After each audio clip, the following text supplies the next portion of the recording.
Bienvenue sur photovore.fr.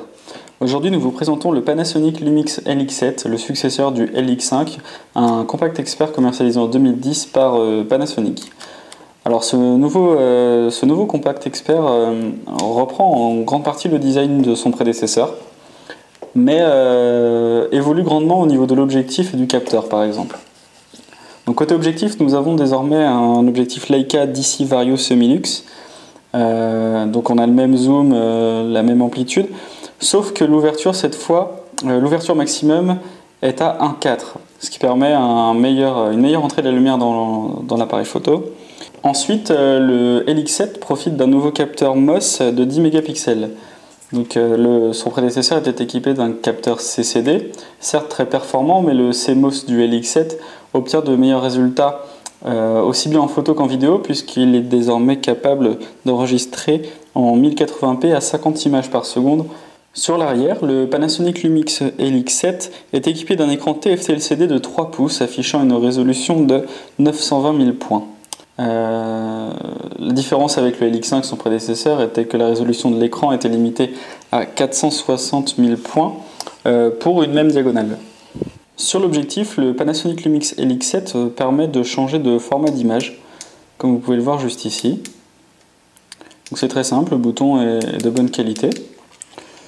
Ensuite, juste ici, on peut sélectionner la méthode de mise au point. Donc ici, on va faire une mise au point manuelle ou automatique. Et enfin, nous avons une bague qui permet de choisir l'ouverture du diaphragme de l'appareil photo. Donc cette bague est totalement désactivée en mode automatique ici, mais est disponible dans tous les autres modes. Au niveau de la mise au point manuelle, ici nous avons un bouton nommé Focus qui permet d'effectuer la mise au point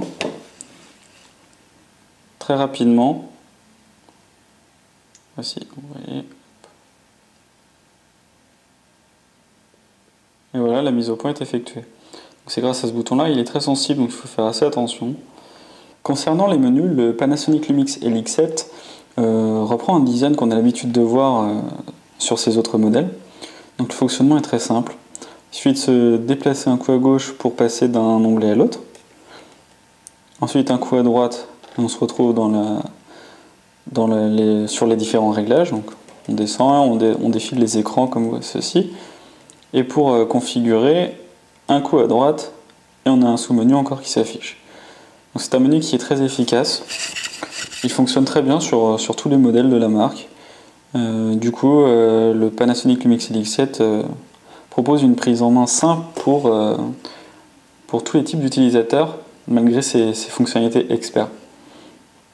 Ensuite, au niveau de l'écran de prise de vue, nous avons toujours le bouton Q menu qui permet de configurer les fonctionnalités relatives au mode sélectionné. Contrairement au modèle tactile de la marque, ici on ne peut pas le customiser bien évidemment. Bien entendu, le Panasonic Lumix LX7 n'a pas que des qualités, même si sa qualité d'image est très satisfaisante, tout comme la qualité vidéo.